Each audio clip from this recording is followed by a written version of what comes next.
শহীদ হব, ইসলাম বিরোধী এজেন্ডাগুলোকে আমরা রুখে দেব।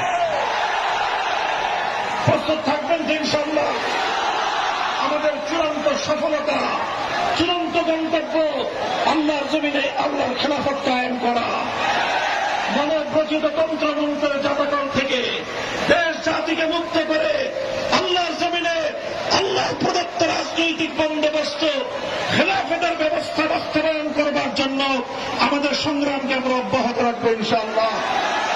বাংলাদেশ খেলাফত মজলিস, যুব মজলিস, ছাত্র মজলিসের পতাকা তলে সংঘবদ্ধ হয়ে এই সংগ্রামকে সামনের দিকে অগ্রসর করবার জন্য আপনারা প্রস্তুত থাকবেন তো ইনশাআল্লাহ। ইনশাআল্লাহ আমরা আছি আপনাদের সাথে, দেখা হবে রাজপথে, কথা হবে স্লোগানে ইনশাআল্লাহ। খোদার আকাশ, খোদার জমিন,